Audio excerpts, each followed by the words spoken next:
जय हिंद दोस्तों, welcome to the सरकारी जॉब स्टडी पॉइंट। आज हम डिस्कस करेंगे आपके पीजीसीआईएल के एग्जाम के लिए जनरल अवेयरनेस के कुछ इंपॉर्टेंट क्वेश्चन। तो वीडियो आपके लिए हेल्पफुल रहने वाला है। मोस्ट इंपॉर्टेंट क्वेश्चनों को ही आज हम डिस्कस करने वाले हैं, तो वीडियो के साथ एंड तक बने रहिएगा।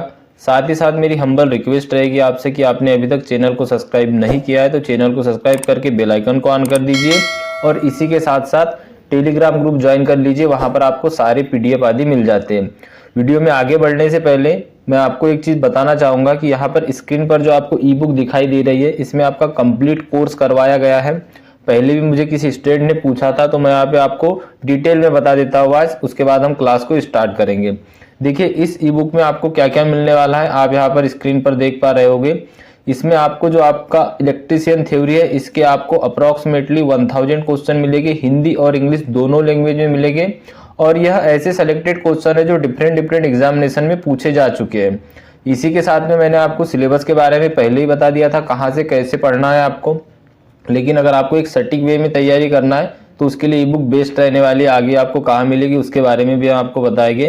तो 1000 क्वेश्चन आपको मिल जाएंगे इसमें, आपके ट्रेड थ्योरी के 1000 क्वेश्चन आपको इसमें मिलेंगे, आपके स्टैटिक जीके के।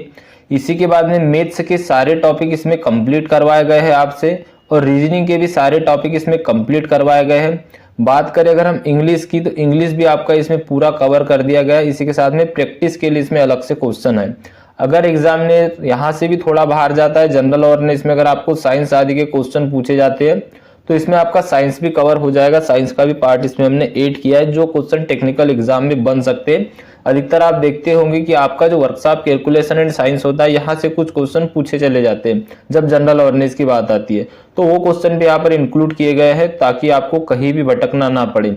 सारे क्वेश्चन इसमें सेलेक्टेड क्वेश्चन है। बात करें हम एग्जाम के लेवल की, तो प्रीवियस ईयर का क्वेश्चन पेपर आपको टेलीग्राम में मिलेगा, हिंदी और इंग्लिश दोनों लैंग्वेज में।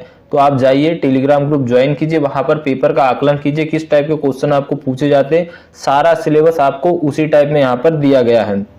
अगर हम इसके बाद आगे अगर इसमें बात करें इस ई बुक की, यह पीडीएफ फॉर्म में रहेगी, ई बुक है, ध्यान में रखिएगा। और यह आपको डिस्क्रिप्शन बॉक्स में इसकी लिंक मिल जाएगी, वहां से आप इसको डाउनलोड कर पाएंगे। प्राइस की बात करें तो इसका प्राइस हमने मामूली ही रखा है, बहुत कम प्राइस रखा है। और यह फर्स्ट 200 कैंडिडेट को प्राइस सेम इतना ही रहेगा, मतलब 101 इसका प्राइस है।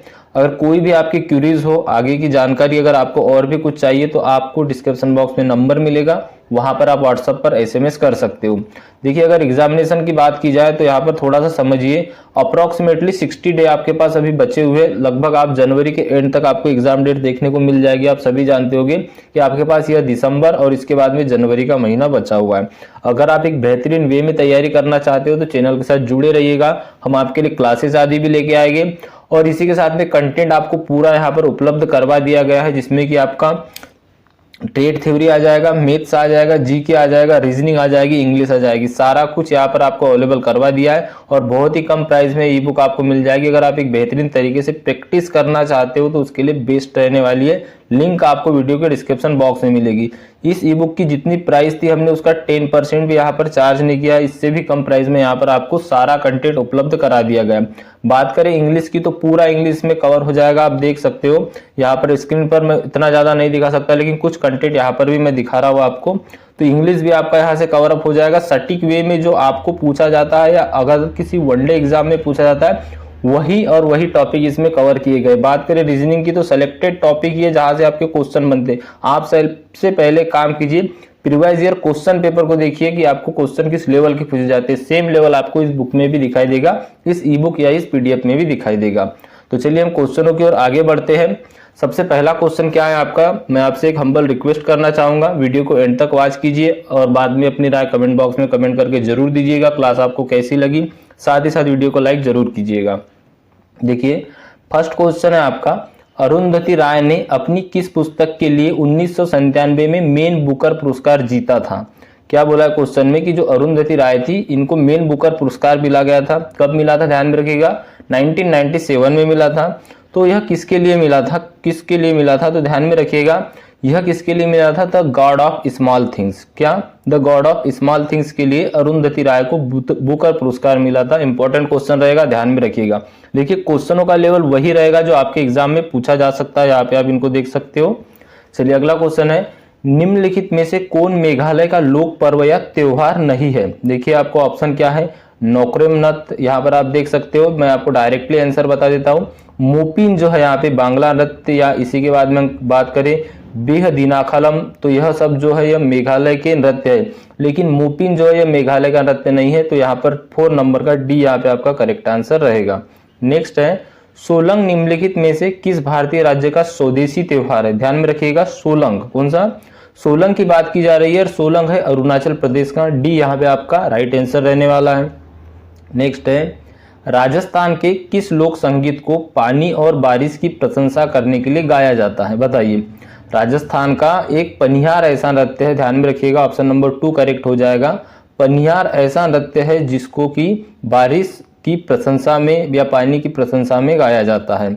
अगला है, पंडित भीमसेन जोशी शास्त्रीय संगीत की किस परंपरा से जुड़े हैं? बताइए। इंपॉर्टेंट क्वेश्चन रहेगा, आपको स्टैटिक जीके का यही लेवल देखने को मिलेगा जब आप एग्जामिनेशन हॉल में बैठोगे, तब आपको यह चीज समझ में आएगी। तो वीडियो अगर एंड तक देखिए और अच्छा लगता है वीडियो को लाइक जरूर कीजिए, ताकि आगे भी आपको इंपॉर्टेंट क्वेश्चनों की क्लासेस मिलते रहे। हम सारी क्लासेस आपके लिए लेके आएंगे, चाहे वो मैथ्स हो, रीजनिंग हो, जीके हो, इंग्लिश हो या ट्रेड थ्योरी हो। चलिए, तो क्या है आपका क्वेश्चन की जो पंडित भीमशंकर जोशी थे यह कौन थे? तो यह शास्त्रीय संगीतकार थे और ये किस परंपरा से जुड़े हैं? तो ध्यान में रखिएगा, हिंदुस्तानी परंपरा से जुड़े हैं। डी यहाँ पे आपका राइट आंसर रहेगा। नेक्स्ट है, उत्तरायण के पहले दिन कौन सा त्योहार मनाया जाता है? क्या पूछा है इसमें? उत्तरायण के पहले दिन मनाया जाता है पोंगल। पोंगल कहाँ मनाया जाता है? तो विशेषकर यह दक्षिण भारत में मनाया जाता है। तो ध्यान में रखिएगा, साउथ का विशेष त्योहार होता है यह पोंगल।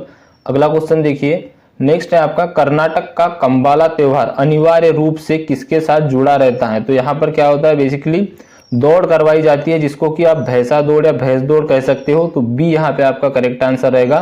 कंबाला नृत्य में किनकी दौड़ होती है? तो ध्यान में रखिएगा, भैंस दौड़ या भैंसा दौड़ होती है। अगला क्वेश्चन देखिए, खरना बिहार में किस त्योहार से संबंधित है? जो खरना प्रथा है यह बिहार के किस त्योहार से संबंधित है? तो यह छठ पूजा से संबंधित है। कहाँ से संबंधित है? छठ पूजा से संबंधित है। इंपॉर्टेंट क्वेश्चन रहेगा, ध्यान में रखिएगा।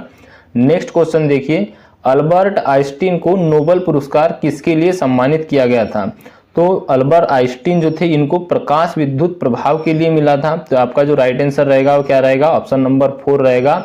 Law of photo electric effect के लिए इनको जो दिया था नोबेल पुरस्कार दिया गया था अल्बर्ट आइंस्टीन को, ध्यान में रखिएगा, इंपॉर्टेंट क्वेश्चन रहेगा। अगला है, करगा निम्नलिखित में से किस राज्य का त्योहार है? तो करगा जो है यह कर्नाटक का त्योहार है, ध्यान में रखिए। डी आपका करेक्ट आंसर रहेगा, इंपॉर्टेंट क्वेश्चन रहेगा। नेक्स्ट है, निम्नलिखित में से किसे सबसे पहले खेल में पद्मश्री प्राप्त हुआ था? इंपॉर्टेंट क्वेश्चन है, देखिए ऑप्शन है आपके मिहिर सेन, मिल्खा सिंह, कुंवर दिग्विजय सिंह या बलबीर सिंह दोसांझ। तो जो सबसे पहला पद्मश्री है और यह भी खेल के संबंध में दिया गया था बलबीर सिंह दोसांझ को। किसको दिया गया था? बलबीर सिंह दोसांझ को दिया गया था। डी यहाँ पे आपका राइट आंसर रहने वाला है। देखिए, अगर हम यहाँ पर अवार्ड की बात कीजिए तो सारे अवार्ड आपको यहाँ पर दे दी गए है। यह पीडीएफ मैं आपको टेलीग्राम में शेयर कर दूंगा, आप बेहतरीन तरीके से और भी इसको रिवीजन कर सकते हो। टेलीग्राम ग्रुप ज्वाइन कर लीजिए। कुछ चीजें मैं आपको यहाँ पर बता देता हूँ, थोड़ा सा यहाँ पर जूम करके। तो देखिए, यहाँ पर बात की जाए अगर हम यहाँ पे first Indian to win the all, यहाँ पर आप देख सकते हो जो बैडमिंटन चैंपियनशिप थी उसमें किसको मिला था? तो प्रकाश पादुकोण को मिला था। इसी के बाद एक इंपॉर्टेंट नाम सानिया मिर्जा को मिलता है। सानिया मिर्जा को क्या मिला था? तो फर्स्ट वुमेन टू विनर थी यह ग्रैंड स्लैम टाइटल में, ध्यान में रखिएगा, सानिया मिर्जा थी। इसी के बाद में हम बात करें कि राजीव गांधी रत्न, यहाँ पर आप देख सकते हो द फर्स्ट जो आपका अवार्ड है respect to the Rajiv Gandhi Khel Ratna award. तो राजीव गांधी खेल रत्न अवार्ड किसको मिला था? विश्वनाथ आनंद को मिला था। इंपॉर्टेंट क्वेश्चन है, बनता है, कई एग्जाम में बन भी चुका है। यही कुछ दिए गए हैं, आपको ज्यादा नाम याद रखने की जरूरत नहीं है, क्योंकि हम क्वेश्चन में भी वो चीजें डिस्कस आगे करने वाले हैं। चलिए नेक्स्ट क्वेश्चन देख लेते हैं। अगला क्वेश्चन, नेक्स्ट क्वेश्चन है आपका, इंपॉर्टेंट क्वेश्चन रहेगा यह भी, धन्वंतरी पुरस्कार किस क्षेत्र में दिया जाता है? देखिए, एक चीज मैं आपको बता दूं, जो इंग्लिश वाले स्टूडेंट होंगे तो उनको भी यह चीज समझ में आती है। धन्वंतरी पुरस्कार की बात की जा रही है तो यहाँ पर आप इंग्लिश लैंग्वेज में भी देख सकते हो। धन्वंतरी अवार्ड की बात की जा रही है तो थोड़ा सा आप इसको भी देख सकते हो, है ना। तो क्या है आपका क्वेश्चन कि धन्वंतरी पुरस्कार किस क्षेत्र में दिया जाता है? इंपॉर्टेंट क्वेश्चन है, यह दिया जाता है चिकित्सा के क्षेत्र में। बेसिकली क्या होता है, जो धन्वंतरी भगवान मानते हैं इनको चिकित्सा के क्षेत्र से जुड़ा हुआ मानते हैं। तो याद में रखिए, जब भी धन्वंतरी पुरस्कार की बात की जाए चिकित्सा के क्षेत्र में, मेडिकल फील्ड में दिया जाता है। नेक्स्ट है, लांगस फेस्टिवल लॉन्गेस्ट फेस्टिवल निम्नलिखित में से किस राज्य का सबसे महत्वपूर्ण त्यौहार है? तो यह सिक्किम का है, इसको यहाँ पर करेक्ट कर लीजिए। यह होगा लोसांग। क्या होगा? लोसांग होगा, और यह कहाँ का है? सिक्किम का है, ध्यान में रखिएगा। अगला क्वेश्चन है, सगाई महोत्सव किस राज्य में मनाया जाता है? बताइए। सगाई महोत्सव है, यह किस राज्य में मनाया जाता है? तो यह मणिपुर में मनाया जाता है। मणिपुर का यह फेस्टिवल होता है सगाई महोत्सव, ध्यान में रखिएगा। इंपॉर्टेंट क्वेश्चन है, और यह क्वेश्चन बन सकता है क्योंकि मणिपुर अभी करंट में बहुत ही ज्यादा चर्चा में रहा था। नेक्स्ट है, एशिया का सबसे बड़ा पशु मेला बिहार में निम्नलिखित में से किस स्थान पर आयोजित किया जाता है? तो यह किया जाता है सोनपुर में। सी यहाँ पे आपका करेक्ट आंसर रहेगा। नेक्स्ट है आपका क्वेश्चन, गुड़ी पड़वा धार्मिक त्योहार भारत के किस राज्य से है? देखिए, जो गुड़ी पड़वा धार्मिक त्योहार है, यह भारत के किस राज्य से? महाराष्ट्र राज्य से है। अगला क्वेश्चन देखिए। नेक्स्ट है, राजीव गांधी खेल रत्न पुरस्कार में सबसे कम उम्र में प्राप्तकर्ता कौन है? देखिए, राजीव गांधी खेल रत्न सबसे कम उम्र में प्राप्त करता है अभिनव बिंद्रा। कौन है? ध्यान में रखिएगा, अभिनव बिंद्रा एक ऐसे खिलाड़ी है जिनको राजीव गांधी खेल रत्न सबसे कम एज में मिला है। नेक्स्ट है, निम्नलिखित में से कौन सा त्योहार मध्य प्रदेश राज्य में नहीं मनाया जाता?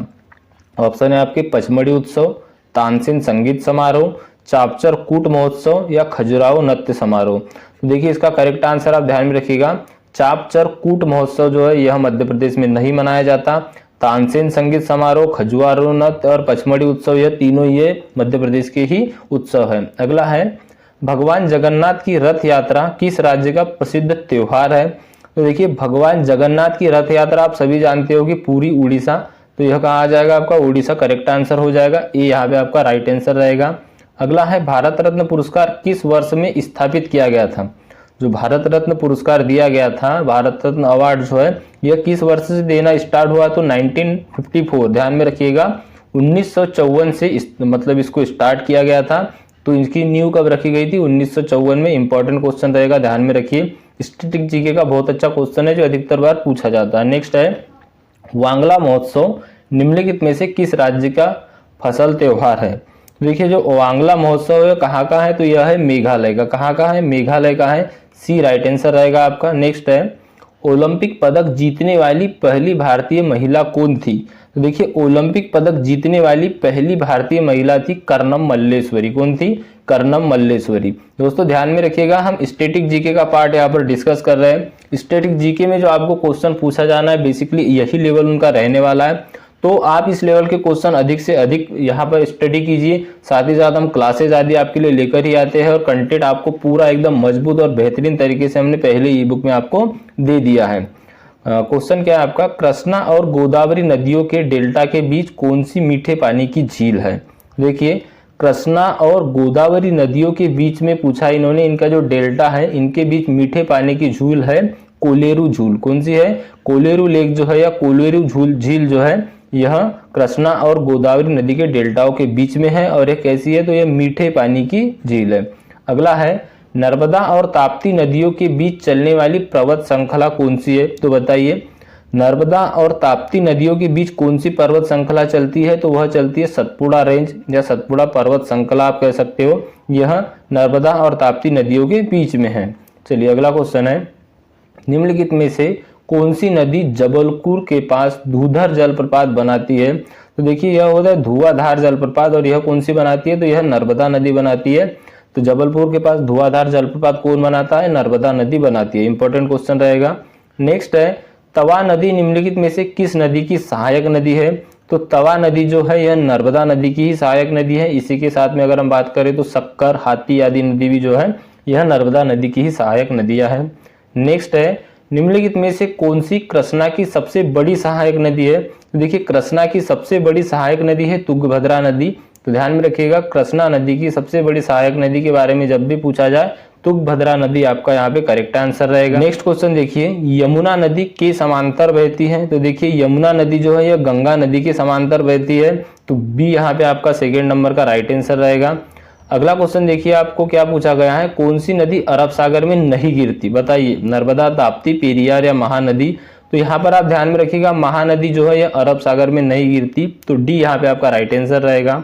नेक्स्ट क्वेश्चन है, कृष्णा नदी से शुरू होकर में प्रभावित होती है? तो जो कृष्णा नदी है महाबलेश्वर से निकलती है, मतलब कि महाबलेश्वर से शुरू होती है और बंगाल की खाड़ी में गिरती है या बंगाल की खाड़ी से प्रभावित होती है। तो यहाँ पर आप ध्यान में रखिएगा कृष्णा नदी के बारे में। नदियों के बारे में आपको बिल्कुल 1 से 2 क्वेश्चन पूछे जाएंगे ही। अगला क्वेश्चन है विजयवाड़ा शहर किस नदी के किनारे बसा है? तो बताइए विजयवाड़ा शहर किस नदी के किनारे बसा है? तो यह बसा है कृष्णा नदी के किनारे। तो दोस्तों आगे के क्वेश्चन हम नेक्स्ट वीडियो में डिस्कस करेंगे। आगे भी आपको क्लासेस मिलती रहेगी। जीके के साथ साथ हम चाहेंगे कि आपको मैथ्स और रीजनिंग की भी क्लासेस मिले। और इसी के साथ में मैंने आपको पहले बता दिया कि आपके पास बहुत कम टाइम है। अगर आप एक बेहतरीन तरीके से तैयारी करना चाहते हो तो अप्रॉक्स 6 दिन आप बांध के चलो। आपके पास जो भी बुक अवेलेबल हो पूरा स्टैटिक जीके पढ़ डालो, मैथ्स की अच्छी प्रैक्टिस करो, रीजनिंग की अच्छी प्रैक्टिस करो। अगर हम बात करें ट्रेड थ्योरी की तो आपके पास में जो नीमी की बुक है, नीमी के क्वेश्चन तो पढ़ने के साथ साथ जो नीमी की बुक आती है यहाँ से आपका थ्योरिकल जो पोर्शन होता है उसको कड़क करो, अभी से उसको पक्का करो। क्यों? क्योंकि अधिकतर क्वेश्चन क्या होते हैं आजकल डायरेक्ट एमसीक्यू ना पूछ के कुछ क्वेश्चन डीपली और प्रैक्टिकल बेसिस क्वेश्चन पूछ लेता है। तो ध्यान में रखिएगा वो तैयारी आपकी पक्की होना चाहिए।